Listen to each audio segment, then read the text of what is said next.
बाहर कहीं नहीं गई, मैंने घर पर ही यूट्यूब में टॉपर्स के सारे बुक लिस्ट इनका सबका वीडियो देख करके और घर पर ही रहकर पूरी तैयारी। मेरा इससे पहले अभी 9 दिसंबर को ही रिजल्ट आया था लोअर पीसीएस का, उसमें सहायक चकबंदी अधिकारी के पद पर सिलेक्शन हुआ था। जो बच्चे आरओ के लिए तैयारी कर रहे हैं उनके लिए भी पीसीएस के 10 से 15 साल के प्रीवियस ईयर के पेपर सॉल्व करना जरूरी है। हेलो दोस्तों, नमस्कार। मेरा नाम है विभांशु। स्वागत है आप सभी का हमारे एक और नए वीडियो में। दोस्तों अभी हम मौजूद हैं फतेहपुर में और फतेहपुर की हमारे साथ हैं श्वेता त्रिपाठी मैम है, जिनका इस बार अभी सचिवालय समीक्षा अधिकारी की पोस्ट पर चयन हुआ है। तो अभी हाल ही में 1-2 दिन पहले रिजल्ट आया है। तो मैम से आज इनकी स्ट्रैटेजी के बारे में जानेंगे, साथ साथ बुक लिस्ट वगैरह क्या फॉलो करती थी उसके बारे में जानेंगे।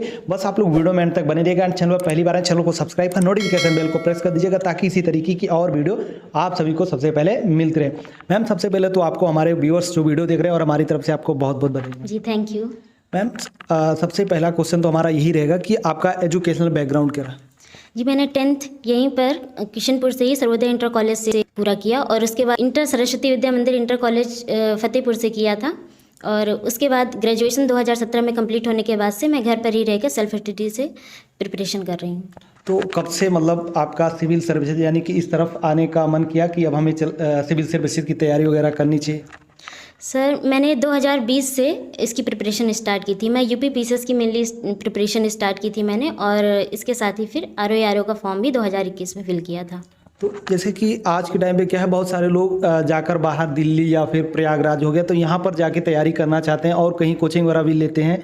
तो मतलब आप बाहर कहीं गई थी या फिर घर पे रह के तैयारी कर? नहीं, मैं बाहर कहीं नहीं गई, मैंने घर पर ही यूट्यूब में टॉपर्स के सारे बुक लिस्ट इनका सबका वीडियो देख करके और घर पर ही रहकर पूरी तैयारी की है और इंटरनेट का सहारा लेकर के तैयारी की। तो कहीं पर पर्टिकुलर आपने ऑनलाइन कोचिंग वगैरह लिया था या फिर मतलब यूट्यूब पे ही जो चीज़ें मिलती थी वहीं से तैयारी? नहीं, कहीं कोई कोचिंग नहीं परचेज की थी। मैम आपका इस तैयारी का ओवरऑल आपका मीडियम क्या रहा? मतलब हिंदी मीडियम में आप तैयारी करी थी या फिर इंग्लिश मीडियम में? जी, मेरा हिंदी मीडियम था। हिंदी मीडियम जी।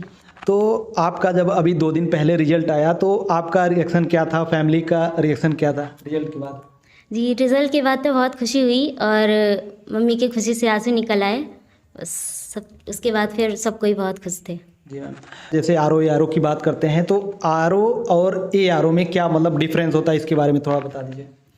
जी, आरओ मतलब समीक्षा अधिकारी और एआरओ में सहायक समीक्षा अधिकारी होते हैं। इसमें एआरओ के लिए आपको ओ लेवल का प्रमाण पत्र होना जरूरी होता है। उसके बाद टाइपिंग टेस्ट भी होता है। उसके बाद आप सहायक समीक्षा अधिकारी का पद प्राप्त करते हैं। तो ये आपका समीक्षा अधिकारी पे मतलब पहली पोस्टिंग हुई है या फिर इसके पहले भी आपका कहीं पर सिलेक्शन हुआ? जी, मेरा इससे पहले अभी 9 दिसंबर को ही रिजल्ट आया था लोअर पीसीएस का, उसमें सहायक चकबंदी अधिकारी के पद पर सिलेक्शन हुआ था।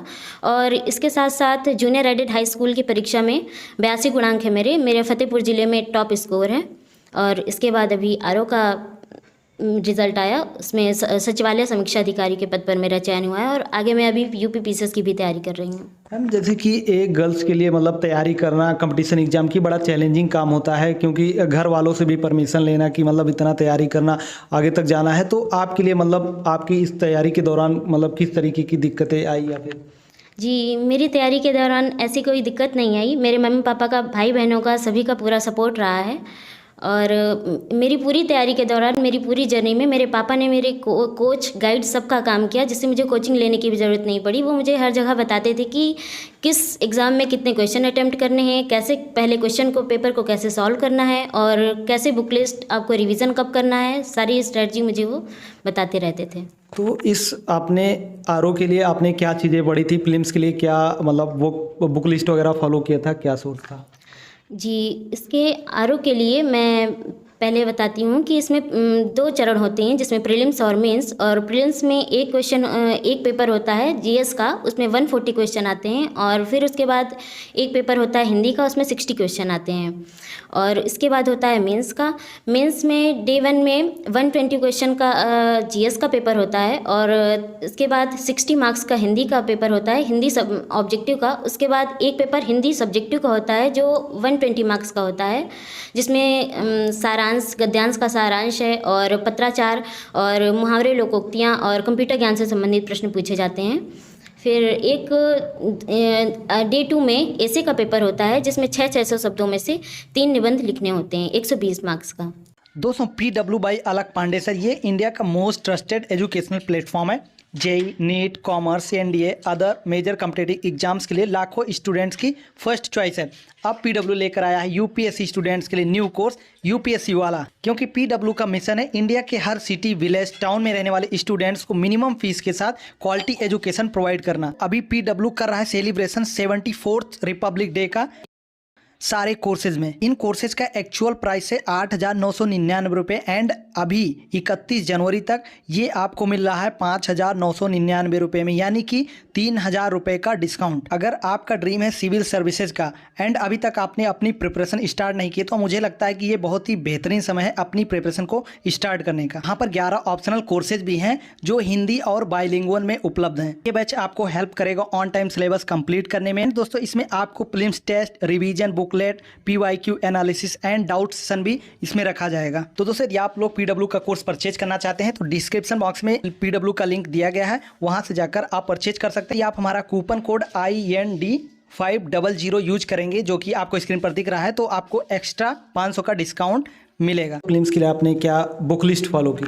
जी, मैं यूपी पीसीएस की तैयारी कर रही हूँ, तो जो बुक लिस्ट मेरी उसके लिए थी वही बुक लिस्ट इसके दौरान भी थी। और प्रीलिम्स और मेंस दोनों के लिए जीएस के लिए एक ही बुक लिस्ट होती है। जैसे कि हिस्ट्री के लिए, एंसेंट हिस्ट्री के लिए RS शर्मा, मिडेवल हिस्ट्री के लिए सतीश चंद्रा और मॉडर्न हिस्ट्री के लिए स्पेक्ट्रम हो गई, और जियोग्राफी के लिए 11th और 12th की NCERT हो गई, घटना चक्र हो गई, पॉलिटी के लिए M लक्ष्मीकांत, और इकोनॉमी के लिए इंडिया का बजट, यूपी का बजट और इंडिया का इकोनॉमिक सर्वे हो गया। और इसके साथ ही और करंट अफेयर्स के लिए मैं इंस्टीट्यूट फॉर सिविल सर्विसेज का मंथली करंट अफेयर्स का जो वीडियो आता है उनके वीडियो के पॉइंट्स को नोट डाउन करती थी। और लास्ट में एक आई दृष्टि नाम की बुक आती है करंट अफेयर्स की, घटना चक्र की, उसको मैंने फॉलो किया। और मेरे पास साइंस के लिए भी मैंने लूसेंट और घटना चक्र को प्रेफर किया, और मेरे पास सारे सब्जेक्ट की घटना चक्र की थी जिसमें सभी एग्ज़ाम्स के प्रीवियस ईयर के क्वेश्चंस पेपर रहते हैं, उनको मैंने सॉल्व किया। और इसके साथ साथ आरओ के एग्ज़ाम के लिए भी जो बच्चे आरओ के लिए तैयारी कर रहे हैं उनके लिए भी पीसीएस के 10 से 15 साल के प्रीवियस ईयर के पेपर सॉल्व करना ज़रूरी है, और आरओ के भी 10 जितने भी प्रीवियस ईयर के पेपर मिल सके उतने पेपर्स को सॉल्व करना ज़रूरी है। अच्छा, जैसे कुछ लोग बोलते हैं कि NCERT जो होता है शुरुआत से आपको स्टार्टिंग से पढ़ना चाहिए क्लास 6 से लेकर, तो आपने सिर्फ जियोग्राफी की NCERT पढ़ी थी या फिर इसके अलावा और भी सब्जेक्ट की पढ़ी थी? जी, मैंने प्रीलिम्स के लिए तो सिर्फ ज्योग्राफी के NCERT को ही प्रीफर किया था। फिर अगर मैं यूपी पीसीएस का जैसे मेंस देती हूँ तो उसके लिए मैं सोसाइटी की और पॉलिटी की भी NCERT को पढ़ती हूँ। तो मैम जैसे कि जो इसके आरओ का जो मेंस का एग्जाम होता है, कौन सा पेपर विकल्पीय वाला होता है और कौन से पेपर में आपको लिखना पड़ता है? जी, प्रीलिम्स में तो आपके दोनों पेपर ही ऑब्जेक्टिव होते हैं, जीएस और हिंदी दोनों के।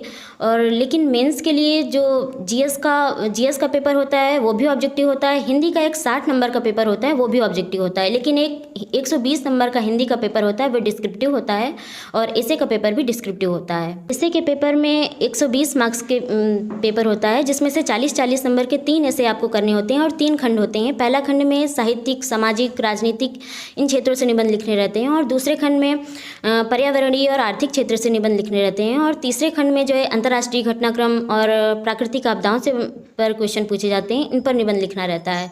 तो ऐसे के लिए आप पहले से ही टॉपिक डिसाइड कर लीजिए कि आपको किस खंड से किस टॉपिक पर ऐसे लिखना है, और उनको आप लगातार प्रैक्टिस करिए, फिर एग्ज़ाम में जा करके उन्हें लिखिए। और जैसे कि आपको साहित्य एवं संस्कृति के अंतर संबंध पर निबंध लिखना है, तो आप वैदिक काल से लेकर के मध्ययुगीन और आधुनिक सभी संस्कृतियों का और सभी साहित्य का उल्लेख करते हुए अपने एसे को कोटेशन से स्टार्ट करें और पॉजिटिव कंक्लूजन दे करके एसे को एंड करें। जैसे कि साहित्य का जैसे एसे लिखना है तो उसमें प्राचीन काल के वसुधैव कुटुम्बकम, सर्वे भवन्तु सुखिनः आदि कोटेशंस का यूज़ कर सकते हैं। और तुलसीदास जी के राम राज्य का आदर्श, दैहिक दैविक भौतिक तापा, राम राज काहू नहीं व्यापा, इसका कोटेशंस का यूज़ करके इसको एंड कर सकते हैं। और जैसे फिर सेकंड खंड में आप पर्यावरण पर ऐसे लिख रहे हैं तो उसमें आप Paris convention, COP21, COP26, COP27 जो हो रहा है, और वीना प्रोटोकॉल, क्योटो प्रोटोकॉल और आदि कानकुन समझौता, ये सभी जो हो रहे हैं, और सरकार की जो भी योजनाएं हैं जैसे कि PM उज्ज्वला योजना हो गया, PM कुसुम योजना हो गया, और 500 गीगावाट नवीकरणीय ऊर्जा उत्पादन का जो लक्ष्य रखा गया है उनको इंक्लूड करते हुए, और सतत विकास लक्ष्यों से जोड़ते हुए, जैसे कि क्लाइमेट चेंज के लिए SDG 13 है, उससे ऐड करते हुए हमें अपने ऐसे को आगे की राह में क्या करना चाहिए कि जिससे पर्यावरण प्रदूषण हो रहा है ये रुक सके। इससे आपको पॉजिटिव कंक्लूजन दे करके अपने ऐसे को एंड करना है। और थर्ड जैसे कि प्राकृतिक आपदाओं में ऐसे आता है, तो इसमें भी आपको प्राकृतिक आपदाओं से संबंधित जैसे ह्यूगो फ्रेमवर्क हो गया, सेंडाई फ्रेमवर्क हो गया, इनसे रिलेटेड, और जो करंट से अपडेट करते हुए जैसे अभी अम्फान चक्रवात आया था और ताउते यास चक्रवात हो गया और चमोली ग्लेशियर आउटबर्स्ट हुआ था, उनसे रिलेट करते हुए आपको अपने ऐसे को भी पॉजिटिव कंक्लूजन दे करके एंड करना है। ऐसे के लिए कोई मतलब बुक आती है जिससे कि मतलब कुछ सजेशन ले सके वहाँ से हम? जी, ऐसे के लिए मैंने दृष्टि आईएएस की एक आरओ निबंध डीएलपी करके एक बुकलेट आती है, वो मैंने परचेज़ की थी। और दृष्टि आईएएस की निशांत जैन सर और विकास देवी कीर्ति सर की एक ऐसे दृष्टि निबंध की एक बुक है, वो भी मैंने परचेज़ की थी। और सर हिंदी आलेखन के लिए, हिंदी ड्राफ्टिंग के लिए भी एक यूथ कॉम्पिटिटिव टाइम्स की एक प्रीवियस ईयर के सॉल्व पेपर्स आते हैं, वो मैंने परचेज़ की थी। उससे सारे हिंदी के पत्राचार भी मिल जाता है और गद्यांश में सारांश लेखन और शीर्षक लेखन, ये सारे वहाँ से मिल जाते हैं। इसकी कट ऑफ वगैरह लगभग कितनी जाती है? सर प्रीलिम्स के लिए तो इसके लिए 135 के अराउंड कट ऑफ जाती है, जिसमें आपको हिंदी पे ज़्यादा फोकस करके तैयारी करनी है। हिंदी 60 नंबर की आती है, तो आपको 60 में 60 अंक लाने की तैयारी करनी है। और फिर अगर आप 60 में 60 अंक लाने की तैयारी करेंगे तो आपके 55 से 58 नंबर या 50 प्लस नंबर भी आ जाएंगे। और उधर आपने अगर जीएस में 80 प्लस स्कोर कर लिया तो 135 अराउंड आपका मार्क्स बन जाता है, और इतना ही कट ऑफ जाता है प्रीलिम्स के लिए। तो इसमें जैसे कि आयोग पे जाकर इंटरव्यू वगैरह देना होता है, तो इसमें नहीं होता इंटरव्यू? जी, इसमें कोई इंटरव्यू नहीं होता है। प्रीलिम्स और मेंस 2 ही चरण है परीक्षा के। तो इस बार आपने मेंस का एग्जाम दिया था यूपी पीसीएस 2022 का? जी, अभी रिजल्ट का वेट हो रहा है। रिजल्ट का वेट है। तो थोड़ा जैसे कि आप जैसे कि प्रीलिम्स की आपने तैयारी की थी, तो अभी चाहे आरओ का हो गया या फिर पीसीएस का प्रीलिम्स का डेट आ गया है, तो इसके लिए थोड़ा अगर गाइडेंस आप दे पाएँ। जी, मैं बस यही स्टैंडर्ड बुक्स को फॉलो करिए, घटना चक्र के प्रीवियस ईयर के सारे क्वेश्चन सॉल्व करिए, और पीसीएस के भी प्रीवियस ईयर के जितने ज़्यादा से ज़्यादा हो सके क्वेश्चन पेपर को सॉल्व करिए, और करंट से अपडेट रहिए। और बस पढ़ाई करते दौरान मैम कभी कभी क्या होता है, डिमोटिवेशन आने लगता है, तो आपने उसको कैसे मतलब फेस किया था? जी, मैं इसके लिए मार्टिन लूथर किंग ने एक कोटेशन दी थी, हमें सीमित मात्रा में ही निराशा को स्वीकार करना चाहिए, लेकिन असीमित मात्रा में आशा को आने से नहीं रोकना चाहिए। तो मैं बस इसी कोटेशन को पढ़ करके आशान्वित हो जाती थी। तो जो छात्र अभी आरओ तो नोटिफिकेशन नहीं आया है, लेकिन जल्दी आ जाएगा, और उसके अलावा अभी पीसीएस का प्रीलिम्स का एग्जाम होने वाला है, तो जो छात्र अभी तैयारी कर रहे हैं, तो उनके लिए आपका कुछ सजेशन या सुझाव? जी, मैं उनके लिए बस यही कहना चाहूँगी कि कुंदन वही बनेगा जो आग में तपेगा। इसके लिए आपको दृढ़ निश्चय से, दृढ़ता से, ईमानदारी से और हार्ड वर्क के साथ साथ स्मार्ट वर्क करते हुए मेहनत करनी होगी, तो आपका ज़रूर सिलेक्शन होगा। जी मैम,